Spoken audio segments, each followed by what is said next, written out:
నమస్తే, welcome to 99 TV big డిబేట్కి స్వాగతం. మొత్తానికి రెండు దేశాలు కాల్పుల విరమణకి అంగీకరించాయి. ఇది కాల్పుల విరమణ లేకపోతే యుద్ధం నుంచి ఇద్దరు కూడా తమను తాము ఉపసంహరించుకున్నారు. దీని మీద మరింత క్లారిటీ రావాల్సింది. ఎందుకంటే రెండు దేశాల డైరెక్టర్ జనరల్స్ మిలిటరీ ఆపరేషన్స్ వాళ్ళిద్దరు కూడా డీజీఎంఏస్ ఇద్దరు కూడా మధ్యాహ్నం ఫోన్లో మాట్లాడుకున్నారు. ముందర ఫోన్ కాల్ పాకిస్తాన్ డీజీఎంఏ నుంచి భారత్ డీజీఎంఏకి వచ్చింది. మనం కాల్పుల విరమణకి మీరు సహకరించండి, మేము సిద్ధంగా ఉన్నామని వారు ప్రతిపాదన చేసిన తర్వాత భారత్ కూడా అంగీకరించింది. అయితే ఈ అంగీకారం వెనక జరిగిన మంత్రాంగం ఏంటి, యంత్రాంగం ఏంటి అంటే మొత్తం 3 దేశాలు ఇన్వాల్వ్ అయ్యాయి. అమెరికన్ ప్రెసిడెంట్ నిన్నటిదాకా తటస్థంగా ఉంటూ మీరు శాంతియుతంగా మీరు తేల్చుకోవాలని చెప్పిన డొనాల్డ్ ట్రంప్ హఠాత్తుగా ట్వీట్ చేశాడు. వాళ్ళిద్దరూకి మేము నచ్చజెప్పాం, కాల్పుల విరమణకి అంగీకరించారు, శుభ పరిణామం ఇదని. మరోపక్క తెర వెనుక మాత్రం నడిపింది నార్త్ కొరియా ప్రెసిడెంట్ కిమ్, అలాగే ఫ్రాన్స్, ఇంకా ఇజ్రాయెల్. మొత్తానికి అంతర్జాతీయ సమాజం చాలా జాగ్రత్తగా ఒడుపుగా మొత్తాన్ని భారతదేశం తరఫున నిలబడి పాకిస్తాన్ని ప్రపంచ పటం మీద ఇలా దోషిలాగా చూపించింది. అది ఎస్టాబ్లిష్ అయిపోయింది. మేనిఫెస్టేషన్ కూడా పూర్తయిన తర్వాత పాకిస్తాన్ అన్నింటికి మించి వాళ్ళ పరువు ఎక్కడ పోయిందంటే ఉగ్రవాదుల్ని, చనిపోయిన ఉగ్రవాదుల్ని, ఈ మన ప్రతీకార దాడిలో చనిపోయిన ఉగ్రవాదుల్ని మృతవీరులుగా, యుద్ధవీరులుగా కీర్తిస్తూ వారి కాఫిన్స్ని భుజాన మోసుకొని అంత్యక్రియలు నిర్వహించడంతో అసలు పాకిస్తాన్ ఆర్మీకి, ఐఎస్ఐకి, అలాగే ఉగ్రవాదులకి పెద్ద వ్యత్యాసం లేదు. వీళ్ళు యూనిఫామ్ వేసుకుంటారు, వాళ్ళు యూనిఫామ్ వేసుకోరు అనేది ప్రపంచానికి ఎవిడెన్స్, కావాల్సినంత ఎవిడెన్స్ వాళ్ళంతా వాళ్లే అందించారు. అన్నింటికి మించి రెండో అంశం ఏంటంటే వాళ్ళ దగ్గర వారం క్రితం ఉన్న విదేశీ మారక ద్రవ్య నిల్వలు $15 బిలియన్. వారం క్రితం నుంచి మనం చెప్తూనే వస్తున్నాము. ఇన్ఫ్యాక్ట్ ఈ ప్లాట్ఫామ్ నుంచి జరిగిన డిబేట్స్లో చెప్తూనే వస్తున్నాం. $15 బిలియన్ వాళ్ళు నెట్టుకు రావటం అనేది మహా అయితే వారం 10 రోజులు అనేది. వారం కూడా పూర్తి కాకుండానే పాకిస్తాన్ సరెండర్ అయిపోయింది. తినటానికి ఒక పూట ఉంటే రెండో పూట లేని పరిస్థితి. మరోపక్క కూరగాయల ధరలు 500% పెరిగినాయి. పాలు, బ్రెడ్ కూడా పసిపిల్లలకి ఇచ్చుకోలేని దైన్య స్థితిలోకి పాక్ పౌర సమాజంలోని సామాన్య మధ్యతరగతి చెందిన మహిళలు వెళ్ళిపోవటం మొత్తానికి ఆ దేశ ఆర్మీకి పరువు నష్టం కలిగించేలా చేసింది.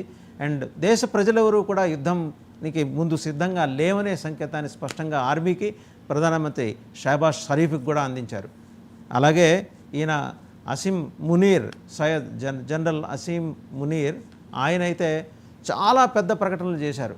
అంటే పెద్ద వాల్యూమ్లో మాట్లాడారు. 4 fathers, 5 fathers, 6 fathers అనుకుంటూ. వాళ్ళు చేసిన త్యాగాల్ని మనం మరిచిపోకూడదు. దాన్ని ముందుకు తీసుకెళ్లాలంటే మనం 2 nation థియరీ ప్రకారం ఇస్లామేతరులు ఎవరు మనకి ఉండటానికి వీల్లేదు, మనం యుద్ధం చేసి తీరాల్సిందే అనే సంకేతం ఏప్రిల్ 17న ఇచ్చాడు. ఏప్రిల్ 22న కరెక్ట్గా మనకి జరిగింది ఏంటంటే, ఏప్రిల్ 22న జరిగింది పహల్గామ్లో. సో 5 రోజుల గ్యాప్. అండ్ కరెక్ట్గా అదే సమయానికి అమెరికా వైస్ ప్రెసిడెంట్ భారతదేశంలో పర్యటిస్తున్నారు. మనకి లోగడ కూడా అనుభవమే. అమెరికన్ ప్రెసిడెంట్ ఇక్కడ పర్యటిస్తున్నప్పుడు లోగడ అప్పుడు కూడా కాశ్మీర్లో ఇలాగే భారీ ఎత్తున ఉగ్రవాదులు ఎగబడి మరీ చేసిన మారణకాండ మళ్ళీ రిపీట్ అయింది. మతం పేరు అడిగి మరి ఆపరేషన్ అయిందా లేదా చెక్ చేసి మరీ కాల్చి చంపిన దుర్మార్గంతో పాటు మిమ్మల్ని చంపుతున్నాం, మీ ఆడవాళ్ళని ఉంచుకుంటున్నాం అనే చండాలమైన మాటలు మాట్లాడి వాళ్ళ ఉగ్రత్వాన్ని ప్రపంచానికి వాళ్ళంతట వాళ్ళే బహిర్గతం చేసుకున్నారు. రెండోది, ఆ దేశంలో ఉన్న ఆహార నిల్వలు కంప్లీట్గా అయిపోయినాయి. ఫ్యూయల్ రిజర్వ్స్ అయితే వాళ్ళ అఫీషియల్గా అధికారిక పత్రిక, ప్రభుత్వానికి, ఆర్మీకి బాకా ఉదయ పత్రిక ది డాన్ వాళ్ళు రాసిన దాని ప్రకారం 80% ఆయిల్ రిజర్వ్స్ అప్పటికే ఎగ్జాస్ట్ అయినాయి. అండ్ గ్యాస్ రిజర్వ్స్ అయితే 15-20% మాత్రమే ఉన్నాయి. ఇదంతా కూడా వాళ్ళకి తెలుసు, ఆర్మీకి తెలుసు, ఐఎస్ఐకి తెలుసు. కానీ ఉగ్రవాదులకి ఇవన్నీ పట్టవు. ఉగ్రవాదులకి డైరెక్షన్ ఇచ్చి నడిపించేదే వీళ్ళు. మసీదుల్లో ప్రార్థనలు చేసుకుంటూ ఉండవలసిన వాళ్ళు ఉగ్ర బోధనలు చేస్తూ దాదాపు ప్రపంచవ్యాప్తంగా ఉన్న 5 లక్షల మంది 12 ఏళ్ల బాలికల నుంచి 25 ఏళ్ల యువతులు, అలాగే 50 ఏళ్ల మహిళల వరకు బానిసలుగా చేసుకొని, బలవంతంగా మత మార్పిడి చేయించి ఇక్కడికి తీసుకొచ్చి బానిసలుగా చేసుకొని వాళ్ళ ద్వారా పిల్లల్ని కని మళ్ళీ భారతదేశానికి, ఇతర దేశాలకి ఉగ్రవాదుల రూపంలో గడిచిన 30 ఏళ్ళుగా వాళ్ళు సరఫరా చేస్తూ వస్తున్న విధానం కూడా ఎక్స్పోజ్ అయిపోయిన తర్వాత, ఆ న్యూడిటీ ఎక్స్పోజ్ అయిన తర్వాత గత్యంతరం లేని పరిస్థితుల్లో ఈరోజు పాక్ సరెండర్ అయింది. మోదీ గారి కాళ్ళు పట్టుకుంటామనే సంకేతం director general military operations Pakistan నుంచి ఆ సంకేతం పంపించారు, ఆ సందేశం పంపించారు. అయ్యా తప్పైపోయింది, director general military administration Bharat వారికి మేము విన్నవిస్తున్నాం, మేము సరెండర్ అవుతున్నాం, కాకపోతే మా పరువు పోతుంది, ఆ సరెండర్ అనే మాట కాకుండా దానికి షుగర్ కోట్ వేసి సీజ్ ఫైర్ అని చెప్పండి అని చెప్పేసి ఆయన మెసేజ్ పంపించారు. భారతదేశం హృదయ వైశాల్యం ఎక్కువ.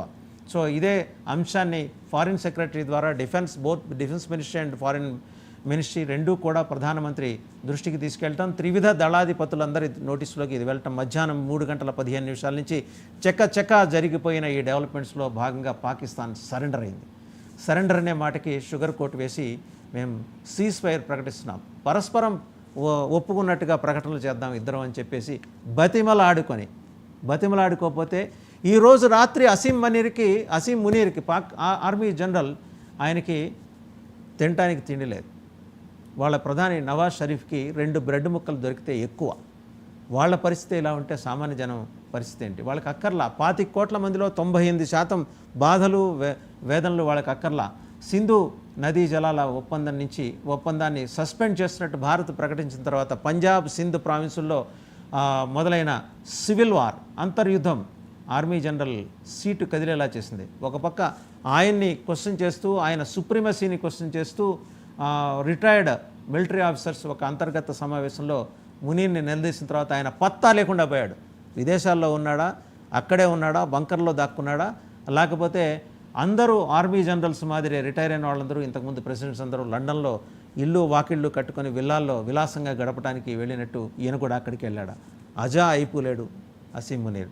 మరోపక్క ఉగ్రవాదుల పేరుతోటి BBC ఉర్దూకి రిలీజ్ అయిన లెటర్, మసూద్ అజహర్ మా మేనల్లుళ్ళు, వేలు విడిచిన మేనత్త కొడుకులు, ఇలా 10 మందిని మొత్తం చంపేశారు, నన్నొక్కడిని మిగిల్చి మోడీ మీరు తప్పు చేశారంటూ చేసిన భీకర ప్రకటన, దాని డొల్లతనం ఏంటో ఇందాక సీజ్ ఫైర్ ప్రకటనతో తేలిపోయింది. అసలు మసూద్ అజహర్ అనేవాడు ఉన్నాడా, వాడు కూడా పోయాడా అనే దాని మీద రేపొద్దున పాకిస్తాన్ ప్రకటన చేయాల్సింది.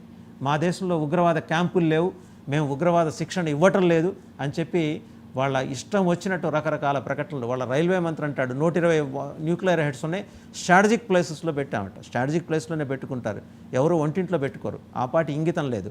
అలాగే జయా ఖాన్ వాళ్ళ సెనేటర్, ఆవిడ మాట్లాడతారు, మేము మా సైన్యాన్ని పంపిస్తున్నాం, ఇటుకలు మోసుకొని వస్తున్నారు, అయోధ్యలో బాబ్రీ మసీదు కూల్చిన చోటే మళ్ళీ మసీదు కడుతున్నాం, మేమేమి చేతులకి గాజులు తొడుక్కొని కూర్చోలేదు, రెచ్చగొట్టే ప్రకటన. మరి ఏమైంది ఆ జయా ఖాన్? ఈ పాటికి లండన్ విమానం ఎక్కి పారిపోయిందని సమాచారం. మరోపక్క వాళ్ళ ఎంపీ ఒక ఆయన, వాళ్ళ సుప్రీంకోర్టు లాయర్ కూడా, మోదీ ఏమన్నా నా మేనత్త కొడుకు ఆయనతో మాట్లాడటానికి నా మానాన్ని నేను లండన్ జంప్ అవుతున్నానని చెప్పేసి ఆయన షేర్ అఫ్జల్ ఖాన్ మర్వాత్ ఆయన చెప్పాడు. మరోపక్క విదేశాంగ మంత్రి ఆయన ఏం మాట్లాడతాడో ఆయనకు తెలియదు, ఇవాళ ప్రకటన ఇచ్చాడు, సీజ్ ఫైర్కి సంబంధించి ట్వీట్ కూడా చేశాడు ఇషాక్ దార్. ఇలాంటి మానసిక వైకల్యం ఉన్న వాళ్ళందరూ వాళ్ళ క్యాబినెట్లో మంత్రులు ఉంటే బిలావర్ భుట్టో ఒక అడుగు ముందుకేసి, సింధులో మీరు నదీ జలాలని పారించకపోతే మీ రక్తాన్ని పారిస్తాం. బిలావర్ భుట్టో ఎక్కడున్నావు ఇప్పుడు? ఎవరి రక్తాన్ని పారించావు? ఈరోజు మీ దేశంలో మీ ఛత్రం కింద సేదతీరుతున్న ఉగ్రవాద క్యాంపుల్లో సేదతీరుతున్న కొన్ని 100 మందిని మట్టుబెట్టింది భారతదేశం. ఇంకా ఎంతమందిని మీరు తయారు చేస్తారు? ప్రపంచం మీ కాల్పుల విరమణ చేస్తున్నట్టు మీరు చేసిన ప్రకటనని ప్రపంచం నమ్మదు. మీ నైజం మారదు. మీ నైజం మారేదాకా మిమ్మల్ని ఎక్స్పోజ్ చేస్తూనే ఉంటారు. అంతర్జాతీయ సమాజంలో ఈరోజు మీరు ఎక్కడున్నారు? మిమ్మల్ని rogue state with sick minds అని ప్రపంచం అంతా తూలనాడుతుంటే, మీ మీద ఉమ్మేయటానికి కూడా సంశయిస్తుంటే, అనవసరం వీళ్ళ మీద ఉమ్మేయటం కూడా అని అంత చీత్కరించుకుంటుంటే, తల ఎక్కడ పెట్టుకుంటున్నది? పాకిస్తాన్లోని పాలక పక్షం ఎక్కడ పెట్టుకుంటుంది? సైన్యం ఎక్కడ పెట్టుకుంటుంది? సామాన్య పౌరులకి ఇది వర్తించదు. 95% పాకిస్తాన్ ప్రజానీకం, 95 నుంచి 98% వారు యుద్ధానికి వ్యతిరేకం. వారి మానాన వాళ్ళు ఏదో 65% ప్రజలు వ్యవసాయం మీద ఆధారపడి, అలాగే యానిమల్ హస్బెండరీ మీద ఆధారపడి వాళ్ళ జీవనం వెళ్లదీస్తుంటే పంజాబ్ సింధు ప్రావిన్సుల్లో వారి కడుపు కొట్టడానికి కారణం మీరు. సింధు జలాలు ఆపడం వెనుక, ఎకనామిక్ బ్లాకేడ్ వెనుక భారతదేశానికి స్పష్టమైన వ్యూహం ఉంది. మీరు కవ్వించినా సరే యుద్ధానికి దిగకూడదు, అనవసరం ప్రాణాలు పోతాయి అనే ఉద్దేశంతో శాంతి మంత్రం పఠిస్తూ ఉన్న భారత్ని దారుణంగా మీరు చేసిన ప్రకటనలు, రెచ్చగొట్టే ప్రకటనలు, అసలు మా ఉగ్రవాదులే చంపారని చెప్పి మీ దగ్గర ఉన్న ప్రూఫ్ ఏంటి? అంతర్జాతీయ భద్రతా మండలి ముందు ఉంచండి అంటూ మీరు పలికిన బీరాలు ఇవన్నీ ఎక్కడికి పోయినాయి? షహబాజ్ షరీఫ్, అసీం మునీర్, అసీం మాలిక్ అండ్ మసూద్ అజహర్ అండ్ హఫీజ్ సయీద్ ఎక్కడికి పోయినాయి? ఇవన్నీ కూడా అంతర్జాతీయ సమాజం మిమ్మల్ని నిలదీసేసరికి ఉక్కిరి బిక్కిరయ్యారు. తినటానికి తిండి లేదు. యాజ్ ఇట్ ఈస్గా ఈరోజు పాకిస్తాన్ దగ్గర ఉన్న విదేశీ మారక ద్రవ్య నిల్వ కేవలం $500 మిలియన్. ఊహించగలరా ఎవరైనా ఇలాంటి దుస్థితి దాపురిస్తుందని? కరెక్ట్గా యుద్ధ ట్యాంకుల్ని సరిహద్దుల్లోకి తరలించడానికి ఫ్యూయల్ లేదు. తరలించుకుని వచ్చినా సరే అక్కడ ఫ్యూయల్ అయిపోతే తిరిగి వెనక్కి తీసుకెళ్ళటానికి ట్రాక్టర్లకో టిప్పర్లకో కట్టి వెనక్కి తీసుకెళ్లే పరిస్థితి. అయినా మీకు సిగ్గు లేదు. మీరు మీ నైజాన్ని పదే పదే అలా నీళ్ళలో పడ్డ తేలుని బయటపడేస్తే పాపం కొట్టుకుంటుంది, కానీ బయటపడే ప్రయత్నం చేస్తే కాపాడే వ్యక్తి చేయి కుట్టినట్టు విషంతో నింపినట్టు మీ మీ వైఖరి మారలేదు, మీ నైజం మారలేదు. సో ఓవరాల్గా సీజ్ ఫైర్ పేరుతో మీరు ఆడుతున్నది డ్రామా స్పష్టం. రేపొద్దున $1 billion already international monetary fund release చేసింది. మీరేదో అక్కడ సివిల్ ఇన్ఫ్రా డెవలప్మెంటా టెర్రరిజం డెవలప్మెంటా, అది ప్రపంచానికి మీరు సమాధానం చెప్పాల్సిన సమయం ఆసన్నమైంది. ఈరోజు ప్రపంచంలోని 197 దేశాల్లో 195 దేశాలు మిమ్మల్ని నిలదీసి నడి రోడ్డు మీద నిలదీసి నుంచోబెడుతున్నాయి. సీజ్ ఫైర్ అంతర్జాతీయ సమాజంలో మీ తల ఎక్కడ పెట్టుకుంటారు? తల ఇలా తీసేసి జేబుల్లో పెట్టుకుని తిరిగే పరిస్థితి తీసుకొచ్చారు మా ప్రధానమంత్రి మోడీ. ఇది భారత విజయం. 1971 తర్వాత ఆ రోజు ఎలా సీజ్ ఫైర్ చేసి కాలు మొక్కి వెళ్ళారో ఈరోజు కూడా మీరు ఢిల్లీ వచ్చి కాలు మొక్కి వెళ్లాల్సిందే. అది ఇంతకన్నా ఆత్మహత్యా సదృశం. ఒక పక్క మీ క్లోనింగ్ బ్రదర్ అవతల పక్క ఉన్నాడు మహమ్మద్ యూనస్, బంగ్లాదేశ్ ప్రీమియర్. అధికారంలో కూర్చునేదాకా నోబెల్ శాంతి బహుమతి గ్రహీత. మా పీక నొక్కేస్తాట. చికెన్ నెక్ 60 కిలోమీటర్ల వెడల్పున్న మా చికెన్ నెక్ నొక్కేస్తే భారతదేశం తలా మొండెం వేరైపోతే భారతదేశం చచ్చిపోతుంది. మహమ్మద్ యూనస్, ఇవాళ ఏం మాట్లాడుతావు నువ్వు బయట మార్కెట్లోకి వచ్చి, ప్రపంచ మార్కెట్లోకి వచ్చి? నీకున్న నేము ఫేము, నిన్ను వెనకాలండి ఆడించిన వాళ్ళందరి వెనకాల ఉన్న వ్యవస్థలన్నీ ఈరోజు వాటి దొర్లతనం అంతా బయటపడింది. మీరిద్దరూ కలిసి, మీరు అసీం మునీర్ కలిసి ఈస్ట్ వెస్ట్ పాకిస్తాన్ని కలిపేసి ఒక మహా పాకిస్తాన్ చేద్దాం అనుకున్నారు. శృంగభంగమైంది. ప్రపంచం మొత్తం మిమ్మల్ని మామూలుగా దూషించట్లేదు. మీరు ఎక్కడ దొరుకుతారా అని చూస్తుంది. ఈ $1 బిలియన్ రుణం కూడా మీకు IMF ద్వారా అమెరికా ఇప్పించడానికి కారణం మీరు చైనా ఇన్ఫ్లుయెన్స్లోకి వెళ్లకుండా, లేకపోతే ఆ ఇన్ఫ్లుయెన్స్ను నిలువరించడానికి. అండ్ చైనా పెద్ద డ్రామా ఆర్టిస్ట్, గోడ మీద పిల్లలాగా మొత్తం అటు చూస్తోంది ఇటు చూస్తోంది. ఏ రోజైనా చైనాతో ప్రమాదమే. అండ్ పాకిస్తాన్ని తక్కువ అంచనా వేయడానికి లేదు. అండ్ పాకిస్తాన్, అసీం మునీర్, మీ బలూచిస్తాన్లోకి నీకు వెళ్ళే ధైర్యం ఉందా యూనిఫామ్ వేసుకుని? ఈరోజు షహబాజ్ షరీఫ్, నీ ఆసుపత్రి నాటకాలు ఆపేసి బలూచిస్తాన్ వెళ్ళగలవా? ప్రపంచం అడుగుతోంది. వీటన్నిటికీ సమాధానం చెప్పే సందర్భం, సమయం రెండూ ఆసనమయ్యాయి. ముందర మీ దేశ ప్రజలకి 2 పూట్ల కాస్తంత ఒక గుప్పెడు అన్నం పెట్టండి. వాళ్ళ ఆహారపు అలవాట్ల ప్రకారం వాళ్ళు ఏం తింటారో అది పెట్టండి. దేశ ప్రజల విశ్వాసం చొరగనండి. మీ ఆర్మీ ఆఫీసర్ల విలాసాలు, లేకపోతే విదేశాల్లో మీ విల్లాలు, ఇవి కాదు మీరు చేయాల్సింది. 95% ప్రజలు అంతర్యుద్ధానికి దిగారు కాబట్టి మీరు సరెండర్ అయ్యారు. లేకపోతే అంతర్యుద్ధంలో మిమ్మల్ని శ్రీలంకలో ప్రెసిడెంట్ భవనాన్ని ఎలా ఖాళీ చేయించారో, ఎంబడిపడి ఖాళీ చేయించి ఆయన పారిపోయాడు ఆ రోజు ప్రెసిడెంట్. అదే పరిస్థితి మీ ప్రధానమంత్రి షహబాజ్ షరీఫ్కి, ఆసిమ్ మునీర్, మీ ఆర్మీ చీఫ్ ఆసిమ్ మునీర్ కూడా వచ్చేది.